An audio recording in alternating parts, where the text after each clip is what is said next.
Hey guys, it's Radhika again. So we're on the med school prep part of our video series, and we're going to continue with what we started talking about last time, the extracurricular component of your journey to medical school. So last time what I did is I went over types of activities you can get involved in, things that previous students have gotten involved in. Now, I gave you an exhaustive list of just the kinds of activities, not even specific activities themselves. And you're probably thinking, oh my God, how can I, get involved in all of these things? And the thing is, you can't. So you have to pick and choose what it is that you want to spend your time doing. And so we really gave this some thought, and we said, why don't we leave you with some advice that we've kind of gathered throughout the years as to how you want to select the activities, the extracurricular activities to get involved in. All right, so bear with me, let's get started. All right, so here are one of the pieces of advice that I want to begin with. First and foremost, when you choose an extracurricular activity, you have to make sure you're doing it for the right reasons, right? If you are embarking on taking on this activity that you're going to give time to, and you think you're doing it not because you enjoy it, but because medical schools will like it, not a good reason to take up that activity. You think it'll look great for medical schools, you think it'll make you a stronger candidate, it may or may not. But what you have to remember is that there are other things that they really look for in a strong candidate. Mostly your academic component, right? How strong your GPA is, how strong of an MCAT score it is that you received. Your extracurricular activities are for you. They're for you to take your time and devote it towards something that's non-academic in nature, most of the time at least. So you have to do it for you because you find true enjoyment out of that, okay? Now, and the reason for this is a lot of students, when they go on to do their med school interview, or when they're talking about certain activities that they've been part of in their personal statement, if it's an activity that you participated in, that you truly enjoy, you can speak about it very, very passionately. And medical schools and the committees can see the passion kind of just emanating from a candidate. Now, if you took something because you thought it would be the right kind of activity to get involved in for medical school, the downfall to that is that you won't be able to speak about it as passionately as would another candidate, and they can see that right away too. So make sure that the reason is that you derive enjoyment out of this, and that is why you're doing it. It is your time and it is valuable at the end of the day. Okay, so another thing, the duration of the activity really, really matters. They want to see that you are committed to something. You know why? Because med school and becoming a physician are two activities that are going to require a lot of commitment from you. They want to see that you chose certain activities and that you were committed to excelling in those activities. On top of that, they want to see that those activities that you chose required some level of responsibility from you. The higher the level of responsibility, the more things that you were accountable, the better that activity kind of is. They want to basically see long-term commitment, not any superficial involvement for the sake of being involved, okay? So as an example, what I'll tell you is that it's better being involved in an activity that runs maybe once a week for 14 weeks. So essentially you're engaged in this activity 14 times rather than every day for just 2 weeks, which is the same amount of time, but you're not showing that long-term dedication and that duration that they're looking for, okay? So duration matters. You also want to make sure that you choose activities that help you stand out. Now, this has to be in accordance to activities that you actually like, which I've already mentioned. So every applicant that gets to applying to medical school usually has a very competitive GPA and MCAT score.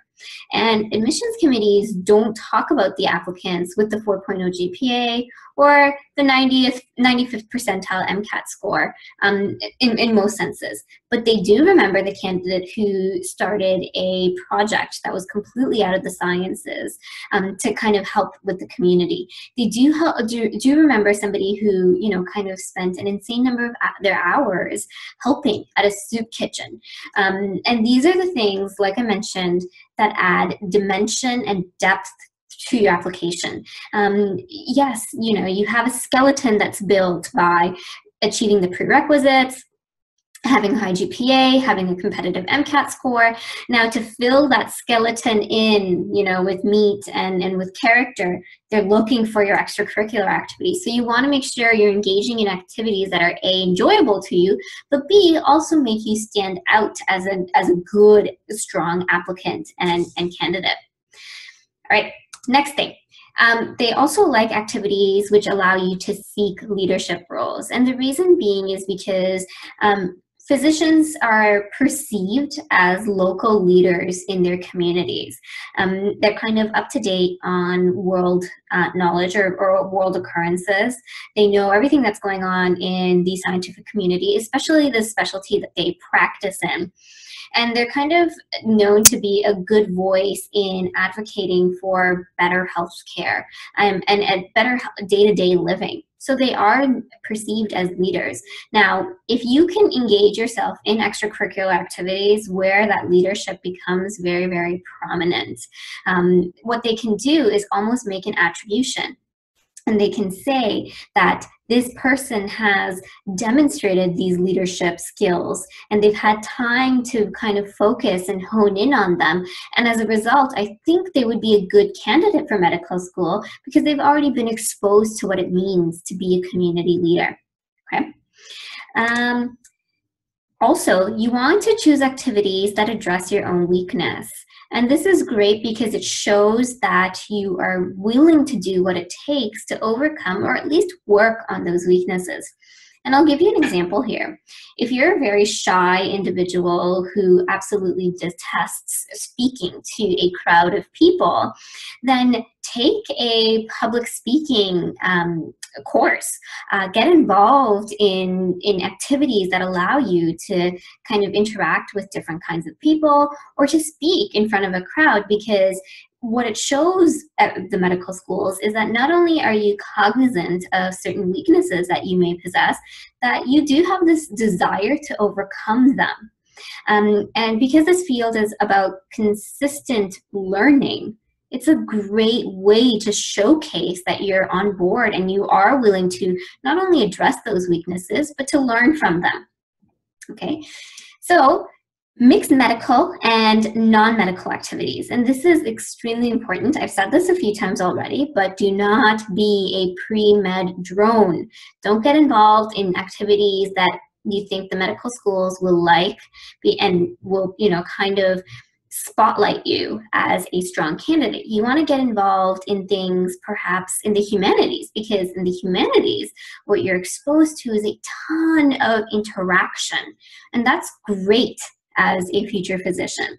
So I want to see that there's some way in which you were able to kind of gain potential skills to interact with patients.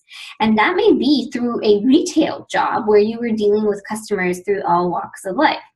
And this kind of expands on my next point here. Expand your cultural horizons. Try to deal with people from different socioeconomic backgrounds, from different cultures, from different walks of life, and see if you can not only interact with people, but cooperate with them in order to lead to some meaningful action. Were you able to help somebody out that had a language barrier or some sort of a learning disability? Because what these kinds of activities indicate and what they show is that you have the right kind of sensitivity, the skills, and the aptitude to actually be a good physician. Because there's no guarantee that the people who you're going to see, the patients that you're going to see as a physician, will not have any language barriers. They may have communication issues in the sense that because of old age, they can't comprehend and understand what you're trying to say. And a lot of one-on-one interaction between patient and physician becomes a troubleshooting kind of activity where you're trying to figure out, what is the best means for me to actually interact with my patient? How do I get across what I'm trying to say? And when you expose yourself to various cultural horizons, you know, people from different cultures with different backgrounds, different religions, that grew up speaking different languages of a multitude of ages, you, without realizing, are kind of getting yourself to focus and perfect skills that you need as a future physician. And just one more point of interest here. Make sure you don't overdo it. Your goal in mind at the end of the day is to make sure you exceed as well academically as possible. You cannot let anything kind of sacrifice or get in the way of you achieving the best that you possibly can in terms of your GPA and your MCAT score. So get involved in extracurricular activities. Make sure you address some of the points that are on this slide, but make sure you don't overdo it. Do not do anything that'll jeopardize your academic progress, okay?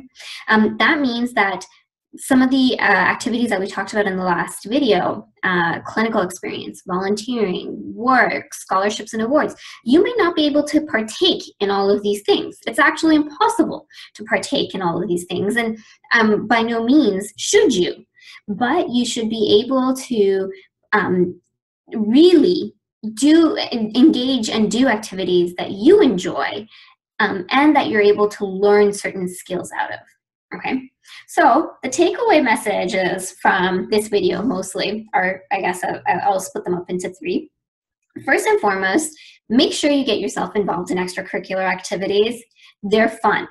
So that being said, second thing, make sure you diversify your activities, but that you're doing them for you, that you're finding true enjoyment out of engaging in these activities. And third, and I think most importantly, make sure you don't forget that your focus is still to excel academically speaking while keeping the extracurricular component in mind. Okay, so I hope you found this talk useful, and I'll see you guys next time. Bye, take care.